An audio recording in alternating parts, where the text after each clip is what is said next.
नमस्ते बच्चों,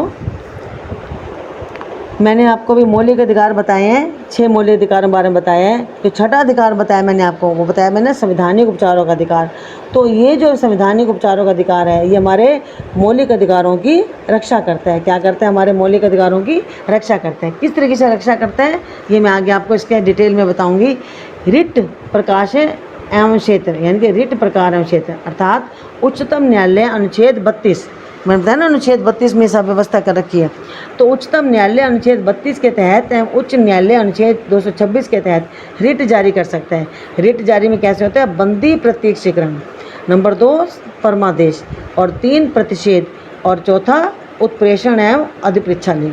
तो संसद अनुच्छेद 32 के तहत किसी अन्य न्यायालय में को इन रिट को जारी करने का अधिकार दे सकती है। संसद जो है अनुच्छेद 32 के तहत, जो अनुच्छेद 32 बताया ना संवैधानिक उपचारों का अधिकार, तो इसके तहत किसी अन्य न्यायालय में इन रिट को जारी करने का अधिकार दे सकती है। क्योंकि अभी तक कोई ऐसी व्यवस्था हुई नहीं है। वैसे केवल उच्चतम न्यायालय उच्च न्यायालय रिट जारी कर सकते हैं, कोई अन्य न्यायालय रिट जारी नहीं कर सकता। तो 1950 से पहले केवल मद्रास, कलकत्ता, बम्बई उच्च न्यायालय को ही रिट जारी करने का अधिकार प्राप्त था। अनुच्छेद 226 अब सभी उच्च न्यायालय को रिट जारी करने का शक्ति प्रदान करता है। अनुच्छेद 226। तो ये रिट अंग्रेजी कानून से लिए गए हैं, और जहाँ इन्हें विशेषाधिकार रिट भी कहा जाता है। इन्हें राजा द्वारा जारी किया जाता है, जिन्हें अभी भी न्याय का झरना आगे चलकर उच्च न्यायालय ने रिट जारी करना आरंभ कर दिया था। तो उच्चतम न्यायालय का रिट संबंधी न्यायिक क्षेत्र उच्च न्यायालय से 3 प्रकार से भिन्न है। देखो मैंने बताया ना आपको कि उच्चतम न्यायालय का रिट संबंधी न्यायिक क्षेत्र उच्च न्यायालय से 3 प्रकार से भिन्न है। पहला है उच्चतम न्यायालय केवल मूल अधिकारों के क्रियान्वयन को लेकर रिट जारी कर सकते हैं, जबकि उच्च न्यायालय इसके अलावा किसी और उद्देश्य को लेकर भी जारी कर सकते हैं। ध्यान सुनना कि जो रिट जारी करते हैं, मैंने कहा ना कि उच्चतम न्यायालय उच्च न्यायालय, इनमें क्या फ़र्क है कि उच्चतम न्यायालय सिर्फ मूल अधिकारों के क्रियान्वयन के लिए रिट जारी कर सकते हैं, जबकि उच्च न्यायालय क्या करते हैं कि किसी और उद्देश्यों को लेकर भी इसे जारी कर सकते हैं। जरूरी नहीं कि मूल अधिकार, किसी और उद्देश्यों को लेकर भी जारी कर सकते हैं। दूसरा इसका अंतर क्या है कि उच्चतम न्यायालय किसी एक व्यक्ति या सरकार के विरुद्ध रिट जारी कर सकते हैं, जबकि उच्च न्यायालय सिर्फ संबंधित राज्य के व्यक्ति या अपने क्षेत्र के राज्य को, या यदि मामला दूसरे राज्य से संबंधित है तो वहाँ के खिलाफ जारी कर सकते हैं। इस तरह रिट जारी करने में उच्चतम न्यायालय का क्षेत्रीय न्याय क्षेत्र ज़्यादा विस्तृत है। तो अनुच्छेद 32 के अंतर्गत ही उपचार अपने आप में मूल अधिकार है, इसलिए उच्चतम न्यायालय अपने रिट न्याय क्षेत्र को नकार नहीं सकता। उच्चतम न्यायालय क्या है? अपने रिट न्याय क्षेत्र को नकार नहीं सकता। दूसरे अनुच्छेद 226 के तहत उपचार विवेकानुसार हैं, इसलिए उच्च न्यायालय अपने रिट संबंधी न्याय क्षेत्र के क्रियान्वयन को नकार सकता है। अतः अनुच्छेद 32 उच्चतम न्यायालय के मूल अधिकारों के संबंध में उच्च न्यायालय को प्राप्त अनुच्छेद 226 के तहत शक्ति प्रदान नहीं करता बिल्कुल भी। इस तरह उच्चतम न्यायालय को मूल अधिकारों का रक्षक व गारंटी देने वाला कहा गया है। तो मेन जो हमारे मूल अधिकार हैं, वो सारा शक्तिशाली पावर किसको जाती है? शक्ति के कौन हमारे मूल अधिकारों का रक्षक व गारंटी देने वाला? वो उच्चतम न्यायालय। अब हम अनुच्छेद 32 व 226 में उल्लिखित विभिन्न प्रकार के रिटों के, यानी कि जो छठा अधिकार में बताया ना अनुच्छेद 32 का संवैधानिक उपचारों का अधिकार, इसमें 5 प्रकार के रिट जारी कर सकते हैं। तो ये अधिकार किसको दे रखा है? उच्चतम न्यायालय को। तो अनुच्छेद 32 व 226 ये आएंगे। तो पहला हमारा जो रिट है वो है जो उच्चतम न्यायालय जारी कर सकते हैं। पहले बंदी प्रत्यक्षीकरण, यह लैटिन भाषा से लिया गया है, जिसका शाब्दिक अर्थ है कि उस व्यक्ति के संबंध में न्यायालय द्वारा जारी आदेश है जिसे दूसरे द्वारा हिरासत में रखा गया है, उसे इसके सामने प्रस्तुत किया जाए। तो ये देखो ना, बंदी प्रत्यक्षीकरण का मतलब क्या? बंदी को, उस व्यक्ति को सामने न्यायालय में जो है न्यायाधीश के सामने उसको प्रस्तुत किया जाए। न्यायालय मामले की जांच करता है। यदि हिरासत में लिया गया व्यक्ति का मामला अवैध है तो उसे स्वतंत्र भी किया जा सकता है। इस तरह किसी व्यक्ति को जबरन हिरासत में रखने के विरुद्ध है ये। दूसरा परमादेश, इसका शाब्दिक अर्थ क्या है, हम आदेश किया देते हैं। मैंने आपको पहला बताया बंदी प्रतिक्षण। बंदी प्रतिक्षण का मतलब क्या है कि मनुष्य उस व्यक्ति को प्रस्तुत किया जाए। परमादेश, परमादेश का मतलब शाब्दिक, हम पहले शाब्दिक अर्थ बताएंगे।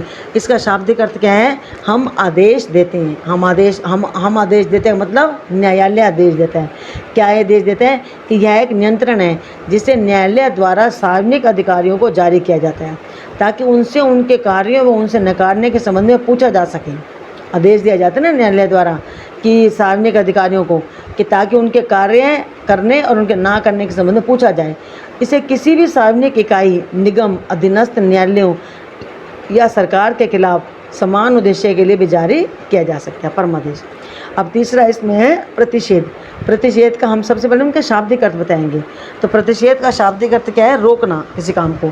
मतलब कि अगर अर्थ पता होगा ना तो हमें समझ आ जाएगा कि न्यायालय क्या कह रहे हैं। इसे किसी उच्च न्यायालय द्वारा अधीनस्थ न्यायालय को अपने न्याय क्षेत्र से उच्च न्यायिक कार्यों को करने से रोकने के लिए जारी किया जाता है। समझो दोबारा से कि इसे किसी उच्च न्यायालय द्वारा अधीनस्थ न्यायालय को, उच्च न्यायालय से नीचे के जो न्यायालय होते हैं ना, उनको अपने न्याय क्षेत्र से उच्च न्यायिक कार्यों को करने से रोकने के लिए जारी किया जाता है। कि जो अपने उनके अधीनस्थ न्यायालय ना, अगर अपने न्याय क्षेत्र से अधिक ऊंचा कार्य करते हैं तो उनको करने से रोकते हैं। जिस तरह परमादेश सीधे सक्रिय रहता है, प्रतिषेध सीधे सक्रिय नहीं रहता। परमादेश तो सीधा आदेश दिया जाता है ना, तो ये तो सिर्फ ये प्रतिषेध में क्या आता है, ये उनको ऐसा कार्य करने के लिए रोकते हैं, इसलिए उतना सक्रिय नहीं रहता। और उत्प्रेषण, उत्प्रेषण का शाब्दिक अर्थ क्या है, चौथा ये रिट बता रहे हो, रिट कैसे जारी करते हैं, चौथा रिट जारी करते हैं उत्प्रेषण। इसका शाब्दिक अर्थ है प्रमाणित होना या सूचना देना। उत्प्रेषण का मतलब क्या है, सूचना देना या प्रमाणित होना। इसे एक उच्च न्यायालय द्वारा अधीनस्थ न्यायालय को सीधे या पत्र जारी कर दिया जाता है। मतलब कि कोई भी न्यायालय अपने से निचले न्यायालय को अपने से निचले न्यायालय को सीधे या पत्र द्वारा जारी कर दिया जाता है, सूचना दी जाती है। इस तरह प्रतिषेध से हटकर, जो कि केवल निवारक है, उत्प्रेषक निवारक व सहायक दोनों ही है। पांचवा है अधिकार परीक्षा। इसका शाब्दिक अर्थ है कि किसी प्राधिकृत या वारंट के द्वारा अर्थात इसे न्यायालय द्वारा किसी व्यक्ति द्वारा सार्वजनिक कार्यालय में दायर अपने दावे की जांच के लिए जारी किया जा सकता है। वारंट भी निकाला जा सकता है उसके जांच के लिए, उस व्यक्ति के जांच के लिए। अब अतः यह किसी व्यक्ति द्वारा लोक कार्यालय के अवैध अनाधिकार ग्रहण करने को भी रोकता है। ये जो मैंने बताया ना आपको, अधिकार परीक्षा, ये किसी को जो है लोक कल्याण कार्यालय के अवैध अनाधिकार ग्रहण करने को भी रोकता है। तो रिट को पूरक सार्वजनिक कार्यालयों के मामले में तब जारी किया जा सकता है जब उसका निर्माण संवैधानिक हो। इसे निजी कार्यालय के लिए जारी या मंत्रित्व कार्यालय के लिए जारी नहीं किया जा सकता। अन्य 4 रिटों से हटकर इसे किसी भी इच्छुक न्याय व्यक्ति द्वारा जारी किया जा सकता है, ना कि पीड़ित व्यक्ति द्वारा। ये मैंने आपको बताया है कि किस प्रकार से जो हमारा छठा अधिकार में बताया ना आपको, संवैधानिक उपचारों का अधिकार, कि अगर हमारे 5 अधिकारों को हमारे कोई भी सरकार देने के लिए मना करती है या अन्याय हो तो उसके विरुद्ध, या समानता का या स्वतंत्रता का अधिकार नहीं दिया जाता, या बाकी जो और अधिकार है हमारा धर्म का, शोषण का अधिकार के विरुद्ध अधिकार, तो उसके लिए हम सीधा उच्च न्यायालय में नागरिक जा सकते हैं, अपील कर सकते हैं, उच्च न्यायालय में अपना मुकदमा जाए, मतलब जो भी उनके साथ अन्याय होता है वो सीधा जो है उच्चतम न्यायालय में जा सकते हैं। तो उच्चतम न्यायालय जो है इस तरीके से 5 प्रकार के रिट जारी कर सकता है ताकि हमारे बाकी अधिकारों की रक्षा की जा सके। उनको सुरक्षा की गारंटी भी हमें उच्चतम न्यायालय देता है। अब मैं आपको बताऊंगी सशस्त्र बल व मूल अधिकार, इसमें आएगा सशस्त्र बल मूल अधिकार। अनुच्छेद 33, संसद को यह अधिकार, मैंने आपको अधिकार बता दिए 6 अधिकार, ठीक है। अब इसके साथ मैं आपको बताऊंगी सशस्त्र बल व मूल अधिकार। अनुच्छेद 33 संसद को यह अधिकार देता है कि वह सशस्त्र बलों, अर्धसैनिक बलों व पुलिस बलों व खुफिया एजेंसियों व अन्य के मूल अधिकारों पर युक्त प्रतिबंध लगा सकता है। अनुच्छेद 33 जो है ये मूल अधिकारों में नहीं आ रहा, ये अलग से इसका टॉपिक है आपका। क्या अनुच्छेद 33 जो है वह संसद को यह अधिकार देता है कि वह शस्त्र बलों, अर्धसैनिक बलों, पुलिस बलों, खुफिया एजेंसियों व अन्य के मूल अधिकारों पर जो युक्त प्रतिबंध वो लगा सकें। इस व्यवस्था का उद्देश्य उनके समुचित कार्य करने व उनके बीच अनुशासन बनाए रखना है। इस व्यवस्था का मुख्य उद्देश्य क्या है कि समुचित कार्य करना और उनके बीच अनुशासन बनाए रखना। और अनुच्छेद 33 के अंतर्गत विधि निर्माण का अधिकार केवल संसद को है, ना कि राज्य विधानमंडल। देखो अनुच्छेद 33 के अंदर क्या है, जो कानून बनाने का अधिकार है वो केवल संसद को है, राज्य विधानमंडल को नहीं है। इस तरह के संसद द्वारा बनाए गए कानून को किसी न्यायालय में किसी मूल अधिकार के उल्लंघन के संबंध में चुनौती नहीं दी जा सकती। यानी कि संसद ने अगर कोई कानून बनाया है तो उसके द्वारा बनाए कानून को किसी न्यायालय में किसी मूल अधिकार के उल्लंघन, अगर हमारे किसी मूल अधिकार का उल्लंघन होता है ना, तो उस अधिकार के उल्लंघन के विरुद्ध चुनौती नहीं दी जा सकती अगर संसद ने कानून बनाया। नेक्स्ट टॉपिक है इसका हमारा मार्शल लॉ एवं मूल अधिकार।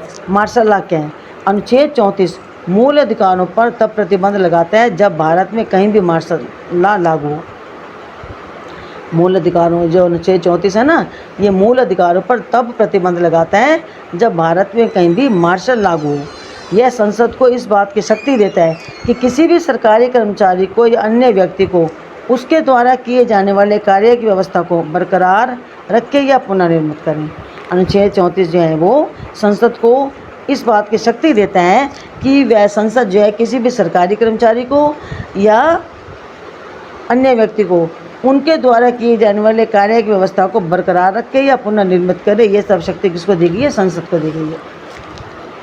संसद किसी मार्शल लॉ वाले क्षेत्र में जारी दंड या अन्य आदेश को वैधता प्रदान कर सकता है। ये सब पावर संसद को दी गई है। मार्शल लॉ के सिद्धांत को अंग्रेजी कानून से लिया गया है। इसका शाब्दिक अर्थ क्या है? सैन्य प्रशासन। मार्शल लॉ को कहाँ से लिया गया है? अंग्रेजी कानून से। और इसका शाब्दिक अर्थ क्या है मार्शल लॉ का? सैन्य प्रशासन, जहाँ सेना द्वारा सामान्य प्रशासन को अपने नियम कानून के तहत संचालित किया जा सकता है। यानी कि जो जहाँ पर शासन कौन चलाएगी? सेना। सेना ही अपने नियम बनाएगी, कानून बनाएगी, उसी के अनुसार जो है प्रशासन को चलाया जाएगा। इस तरह वहाँ साधारण कानून निलंबित हो जाता है और सरकारी कार्यों को सैन्य अधिकरणों के अधीन कर दिया जाता है। अर्थात मार्शल लॉ जहाँ लागू होता है ना, वहाँ पर साधारण कानून काम नहीं करता, वहाँ साधारण कानून को निलंबित कर दिया जाता है, ख़त्म कर दिया जाता है। और वहाँ पर कौन सा किसका कानून चलता है? सैन्य अधिकारी, यानी कि जो वहाँ का सरकारी जितने कार्य होते हैं ना, वो सेना के अधीन कार्य करते हैं, सैन्य अधिकरणों के अधीन उनको कर दिया जाता है। तो मार्शल लॉ घोषित होने पर संविधान में कोई विशेष प्राधिकरण की व्यवस्था नहीं होती। अगर कोई मार्शल लॉ लागू कर दिया जाता है ना, तो संविधान में कोई खास व्यवस्था नहीं की जाती। मार्शल लॉ को असाधारण परिस्थितियों, जैसे कि उस समय जैसे कहीं मान लो मार्शल लॉ लागू करना है, तो उसमें संविधान में कोई खास विशेष प्राधिकरण की व्यवस्था क्यों नहीं की जाती? क्योंकि उस समय इतना समय नहीं होता कि संविधान में कुछ परिवर्तन या संशोधन किया जाए। मार्शल लॉ कब लगाया जाता है? जैसे कि विशेष परिस्थितियाँ, जैसे युद्ध, अशांति, दंगे या कानून का उल्लंघन आदि में लागू किया जाता है। तो इसका न्यायोचित उद्देश्य है कि समाज में व्यवस्था बनाई जा सके, इसीलिए मार्शल लॉ लागू किया जा सकता है। तो असाधारण परिस्थितियों में कानून का उल्लंघन करने पर इसको लागू किया जाता है। और इसमें मेन विशेष उद्देश्य क्या होता है कि समाज में व्यवस्था बनाई जाए। तो मार्शल लॉ के क्रियान्वयन के समय में सैन्य प्रशासन के पास जरूरी कदम उठाने के लिए असाधारण, यानी कि जब मार्शल लॉ लागू हो जाता है ना, तो उसके लिए सेना के पास पूरी पावर आ जाती है। तो सैन्य प्रशासन के पास जरूरी कदम उठाने के लिए असाधारण अधिकार भी मिल जाते हैं। मार्शल लॉ का मतलब ये होता है कि सेना का शासन, तो जिसको पावर जब तक नहीं दी जाएगी, शासन कैसे चलाया जाएगा? उस समय सेना को असाधारण अधिकार दे दिए जाते हैं। ये अधिकारों पर प्रतिबंध यहाँ तक कि किसी मामले में नागरिकों को मृत्युदंड भी लागू कर सकते हैं। उच्चतम न्यायालय ने घोषणा की कि मार्शल लॉ प्रतिक्रियावादी परिणाम के तहत बंदी प्रत्यक्षीकरण रिट को निलंबित नहीं कर सकता। उच्चतम न्यायालय ने यह घोषणा की थी कि मार्शल लॉ प्रतिक्रियावादी परिणाम के तहत बंदी प्रत्यक्षीकरण रिट को निलंबित नहीं कर सकती। अर्थात जो बंदी को सामने लाने के लिए कहा जाता है, उसको ये निलंबित नहीं कर सकती। तो कुछ मूल अधिकारों का प्रभाव क्या पड़ा? जो अनुच्छेद 35 है, अनुच्छेद 35 केवल संसद को यह कुछ विशेष मूल अधिकारों को प्रभावी बनाने के लिए कानून बनाने की शक्ति प्रदान करता है। यह अधिकार राज्य विधानमंडल को प्राप्त नहीं है। देखो, कुछ मूल अधिकारों का प्रभाव मैं आपको ये बता रही हूँ कि जो अनुच्छेद 35 है ना, वो संसद को तो अधिकार देता है कुछ विशेष मूल अधिकारों को प्रभावी बनाने के लिए, कानून बनाने की शक्ति प्रदान करता है, लेकिन ये अधिकार जो है वो राज्य विधानमंडल को प्राप्त नहीं है। संसद के पास है और विधानमंडल के पास नहीं है। निम्नलिखित मामलों में कानून बनाने का अधिकार होगा। मूल अधिकारों के क्रियान्वयन के लिए निर्देश, आदेश, रिट जारी करने के लिए उच्चतम एवं उच्च न्यायालय को छोड़कर अन्य न्यायालयों को सशक्त बनाना। अनुच्छेद 32 सशस्त्र बलों, पुलिस बलों आदि के सदस्यों के मूल अधिकारों पर प्रतिबंध लगा। मतलब ये बता रही मैं सारे ये जो शक्तियाँ दे रही ना सारी संसद के पास है, राज्य विधानमंडल के पास नहीं है। किसी सरकारी कर्मचारी अन्य व्यक्तियों को किसी क्षेत्र में मार्शल लॉ के दौरान किसी कृत्य हेतु क्षतिपूर्ति के लिए क्षतिपूर्ति देना और संसद के पास है, राज्य विधानमंडल के पास नहीं है। मूल अधिकारों के तहत दंडित करने के लिए कानून बनाने का अधिकार होगा। इसमें निम्नलिखित शामिल हैं जैसे अस्पृश्यता, मानव के दुर्व्यापार, बालाश्रम का प्रतिषेध। ये अनुच्छेद 35 में बता रखा है कि अनुच्छेद 35 कौन कौन से मामलों में संसद को शक्ति देता है, राज्य विधानमंडल को शक्ति नहीं देता। और संसद संविधान को लागू होने के बाद उपरोक्त कार्यों के तहत दंड के लिए कानून भी बनाती है। इस तरह से संसद के लिए अनिवार्य किया जाता है कि वह ऐसे कानून बनाए। तो इस प्रकार अनुच्छेद 35 संसद के उपरोक्त विषयों पर कानून बनाने का प्रावधान सुनिश्चित करता है। अर्थात अनुच्छेद 35 जो संसद को इन सब विषयों पर कानून बनाने का अधिकार देता है। अब मैं आपको बताऊंगी संपत्ति के अधिकार की वर्तमान स्थिति क्या है। वास्तव में संविधान के भाग 3 में उल्लिखित 7 अधिकारों में से संपत्ति का अधिकार था। एक्चुअल में जब संविधान बना था तो संविधान लागू होने के समय से ही संपत्ति का मूल अधिकार सबसे अधिक विवादास्पद रहा। इसके कारण संसद व उच्चतम न्यायालय के बीच विवाद उत्पन्न हुआ। इस पर कई सारे संवैधानिक संशोधन भी हुए, जैसे 44वें संशोधन अधिनियम 1978 द्वारा मूल अधिकारों में से संपत्ति के अधिकार को भाग 3 के अनुच्छेद 19 के और अनुच्छेद 31 को निरस्त कर दिया गया और संपत्ति का अधिकार शीर्षक के तहत भाग 12 में अनुच्छेद 301 को शुरू किया गया। इसमें व्यवस्था की गई कि कोई भी व्यक्ति कानून के बिना संपत्ति से वंचित नहीं किया जाएगा। इस तरह संपत्ति का अधिकार अब भी एक कानूनी व संवैधानिक अधिकार है। यद्यपि यह कोई मूल अधिकार नहीं है, यह संविधान के मूल ढांचे का भी हिस्सा नहीं है। संपत्ति का अधिकार ना तो मूल अधिकार है, ना ही संविधान के मूल ढांचे का हिस्सा है। तो संपत्ति का अधिकार एक विधिक अधिकार की तरह है। विधिक अधिकार मीन्स कानूनी अधिकार की तरह है और इसको निम्नलिखित तरीकों से लागू होता है, जैसे इसे बिना संविधान संशोधन के संसद के साधारण कानून के तहत नियमित, कम या पुनर्निर्धारित किया जा सकता है और यह कार्यकारी क्रिया के खिलाफ निजी संपत्ति की रक्षा करता है, लेकिन विधायी कार्यों के खिलाफ नहीं। और उल्लंघन के मामले में पीड़ित व्यक्ति अनुच्छेद 32 यानी कि संवैधानिक उपचार के अनुसार सीधे उच्चतम न्यायालय मतलब अगर कोई इसका उल्लंघन करता है ना तो पीड़ित व्यक्ति सीधे उच्चतम न्यायालय नहीं जा सकता, वह अनुच्छेद 226 के तहत उच्च न्यायालय जा सकता है। उच्चतम न्यायालय अनुच्छेद 32 और उच्च न्यायालय अनुच्छेद 26। राज्य द्वारा निजी संपत्ति के अधिग्रहण या अनुरोध के मामले में हर्जाने के अधिकार की भी कोई गारंटी नहीं होती। तो इस तरह संपत्ति के मूल अधिकार को भाग 3 से समाप्त कर दिया गया। ठीक है, ये तो है हमारी संपत्ति के अधिकार की वर्तमान स्थिति। अब मैं आपको बताऊंगी मूल अधिकार के अपवाद क्या हैं इसके। संपदाओं आदि के अर्जन के लिए उपबंध करने के वाली विधियों की व्यावृत्ति।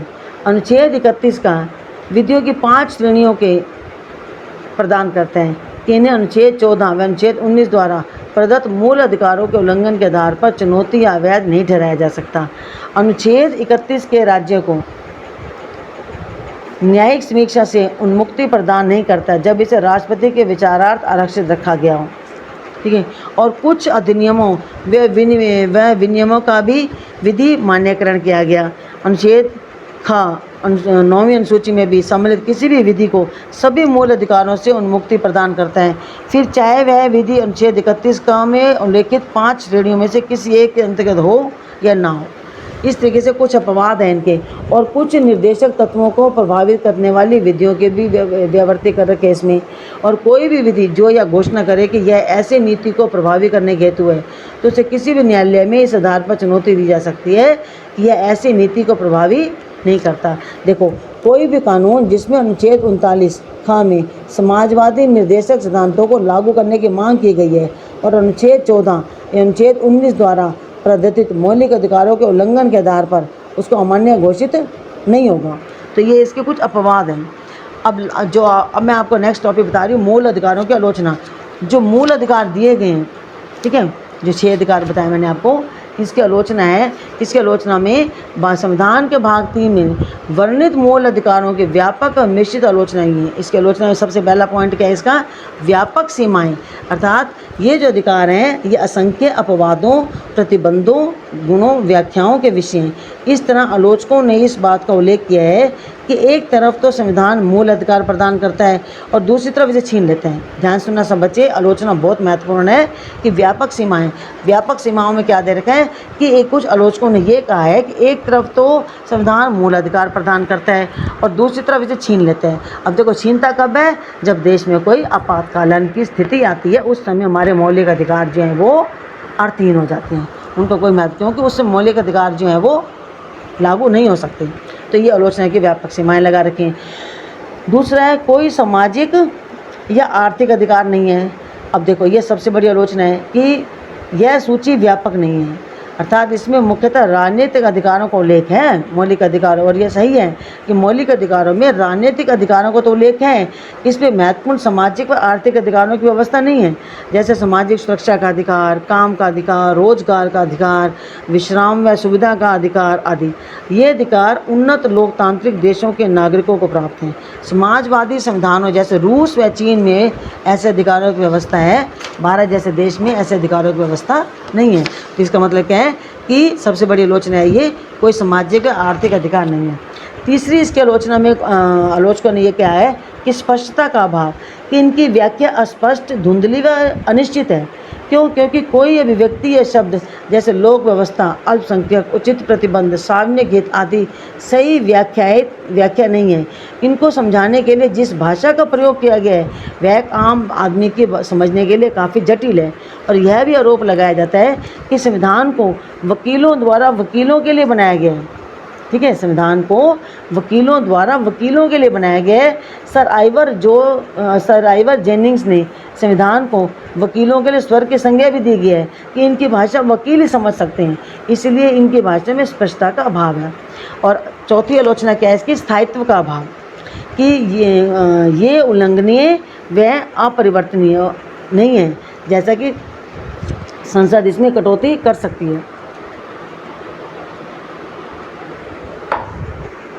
भाई अपरिवर्तन मीन्स कि जब संविधान द्वारा अधिकार दे दिए उसका परिवर्तन ना किया जाए। पर आलोचक वो ये कहती है कि संसद इसमें कटौती भी कर सकती है, उनको समाप्त कर सकती है। उदाहरण के लिए संपत्ति के मूल अधिकार को 1978 में समाप्त कर दिया गया। ये संसद में बहुमत वाले राजनीतिज्ञों का एक हथियार है। और दूसरा, न्याय क्षेत्र द्वारा बनाया गया मूल ढांचे का सिद्धांत, जिसमें मूल्य अधिकारों में कटौती या उनको समाप्त करने के संसद में अधिकार की सीमाएँ निश्चित हैं। ये उन्हें इसमें स्थायित्व का अभाव है। पांचवी इसकी आलोचना बताई गई है कि आपातकाल के दौरान स्थगन, कि जब देश पर कोई आपात स्थिति आती है उस समय इन अधिकारों को स्थगित कर दिया जाता है। तो आपातकाल के दौरान इनके क्रियान्वयन का स्थगन केवल अनुच्छेद 20 और 21 इन अधिकारों पर एक और प्रतिबंध है। यह व्यवस्था लोकतांत्रिक व्यवस्था की जड़ों को दुर्बल करती है तथा करोड़ों निर्दोष लोगों के अधिकारों को समाप्त करती है। तो आलोचकों के अनुसार मूल अधिकारों को हमेशा रहना चाहिए, चाहे आपातकाल हो या सामान्य स्थिति। तो आलोचक ये कहते हैं कि आपातकाल के समय में जो इन अधिकारों को स्थगित कर दिया जाता है वो सही नहीं है। और दूसरा, महंगा उपचार। नेक्स्ट इसकी आलोचना है महंगा उपचार।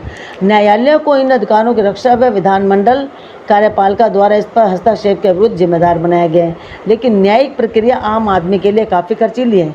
न्यायालय में जाना सब व्यक्ति के बस की बात नहीं है, ये उनके लिए बहुत खर्चीली है। तो आलोचक ये कहते हैं कि भारतीय समाज में अधिकार सुविधा मूलतः धनाढ़ यानी कि अमीर लोगों के लिए, गरीब लोगों के लिए नहीं है।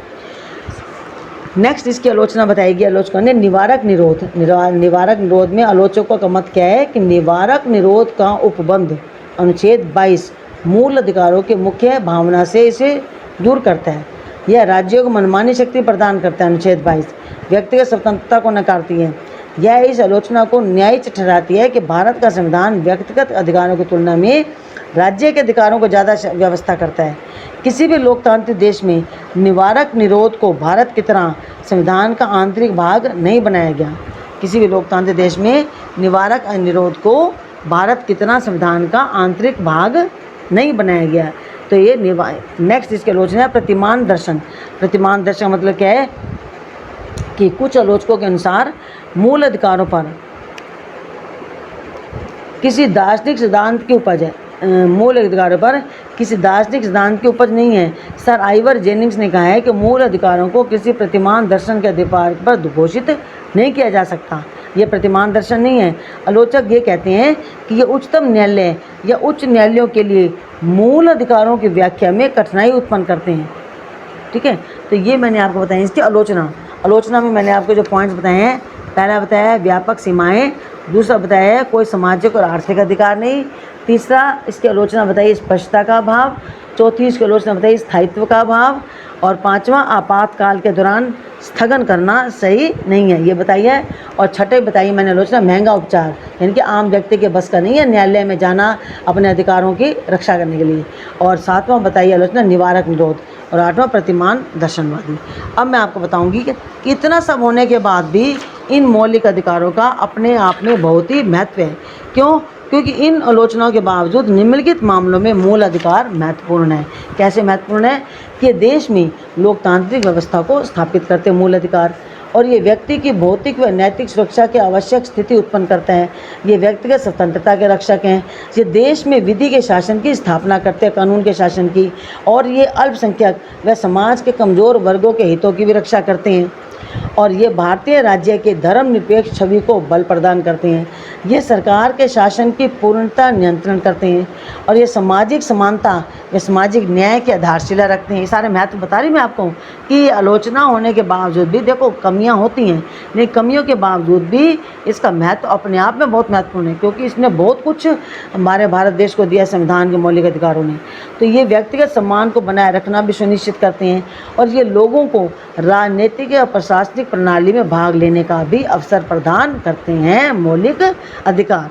अगर मौलिक अधिकार ना होते तो हर व्यक्ति जो है हर अधिकार का प्रयोग ना कर सकता। तो इस तरीके से राजनीतिक मामलों में अर्थात कोई भी व्यक्ति चुनाव के लिए खड़ा हो सकता है, और प्रशासनिक प्रणाली में भी भाग लेने का अवसर प्रदान करते हैं, मौका प्रदान करते हैं। ये मैम ने आपको बताया इसका महत्व। अब मैं आपको बताऊँगी भाग 3 के बाहर अधिकार। भाग 3 के, ये आखिरी इसका टॉपिक है, भाग 3 के बाहर अधिकार, यानी कि भाग 3 में मौलिक अधिकार दे रखे ना, इसके अलावा भाग 3 में सम्मिलित मौलिक अधिकारों के अतिरिक्त संविधान के कुछ अन्य भागों में अन्य अधिकार वर्णित हैं। इन अधिकारों को संवैधानिक अधिकार या विधिक अधिकार या गैर मूल अधिकार भी कहा जाता है। जैसे कि विधि के प्राधिकार के बिना किसी कर को आरोपित या संग्रहित ना किया जाना, विधि के अधिकार के बिना, कानून के बिना मतलब किसी व्यक्ति को संपत्ति से वंचित ना करना, भारत के राज्य क्षेत्र में सर्वत्र व्यापार वाणिज्य समागम मतलब कहीं भी आने जाने की पूरी सुविधा, कोई बाधा ना होना, पूरी सुविधा होना, और लोकसभा व राज्य विधानसभा के लिए निर्वाचित या निर्वाचन वयस्क मताधिकार के आधार पर होगा। ये सब कहाँ दे रखे? भाग अंदर। भाग 3 में इनका वर्णन नहीं है, भाग 3 के बाहर ये अधिकार भी अलग से दिए गए हैं। तो यद्यपि उपरोक्त अधिकार समान रूप से न्यायोचित हैं, पर ये मूल अधिकारों से भिन्न है। ये जो अधिकार है ना ऊपर बताया मैंने भाग 3 के बाहर के अधिकार, ये जो हैं सब तरीके से समान रूप से न्यायोचित है, न्याय योग्य है। लेकिन ये जो मैंने आपके भाग 3 के बाहर के अधिकार बताया ना मैंने आपको, ये मौलिक अधिकारों से भिन्न है, अलग है। मूल अधिकारों का उल्लंघन हो, क्यों भिन्न है? क्योंकि मूल अधिकारों का उल्लंघन होने पर दुखी व्यक्ति, अनुच्छेद 32 जो कि स्वयं में मूल अधिकार है, मैंने बताया ना अनुच्छेद 32 में क्या बताया मैंने आपको, संवैधानिक उपचारों का अधिकार, कि ये हमारे अधिकारों की आत्मा है, ये हमारे अधिकारों को सुरक्षा प्रदान करते हैं, इसके बिना हमारे अधिकार अर्थहीन है, शक्तिहीन है। तो मूल अधिकारों मैंने बताया ना भी, ये जो ऊपर के अधिकार बताए हैं ये जो है मौलिक अधिकारों से भिन्न है। कैसे भिन्न है? कि मूल अधिकारों का उल्लंघन होने पर दुखी व्यक्ति अनुच्छेद 32 जो कि स्वयं में मूल अधिकार है के अंतर्गत सीधे सर्वोच्च न्यायालय जा सकता है। परंतु जो उपरोक्त अधिकार हैं भाग 3 के बाहर के अधिकार जो भी मैंने बताए हैं, इनके उल्लंघन के मामलों में व्यक्ति कुछ इस संवैधानिक उपचार को प्रयुक्त नहीं कर सकता, अर्थात संवैधानिक उपचारों का अधिकार यहाँ पर लागू नहीं होता। और तीसरा इसमें अंतर क्या है कि वह सामान्य मुकदमों या अनुच्छेद 226 के तहत केवल उच्च न्यायालय में जा सकते हैं। बाकी मौलिक अधिकारों के हनन होने पर सीधा उच्चतम न्यायालय में जा सकता है, लेकिन इन अधिकारों के ऊपर 226 के तहत केवल उच्च न्यायालय में ही नागरिक जा सकता है अपने लिए न्याय की न्याय की मतलब उम्मीद कर सकता है उसमें, तो केवल उच्च न्यायालय में व्यक्ति जा सकता है। अनुच्छेद 226।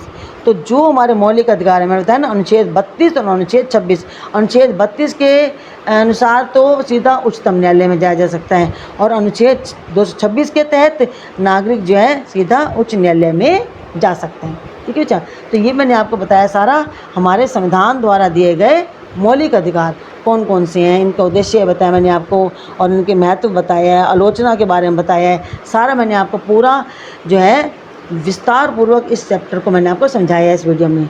तो उम्मीद है आपको समझ आया होगा बेटा। तो फिर भी अगर कोई आपको डाउट हो तो आप जो है मेरे से पूछ सकते हैं, मैं आपके अगले वीडियो में आपके डाउट भी क्लियर करूँगी। नेक्स्ट आपका जो मैं आपको बताऊंगी राज्य के नीति निर्देशक एग्जाम, तो आपको नेक्स्ट वीडियो में कराऊंगी। तो उम्मीद है जितना मैंने आपको कराया आपको समझ आया होगा। ठीक है बेटा, थैंक यू बेटा।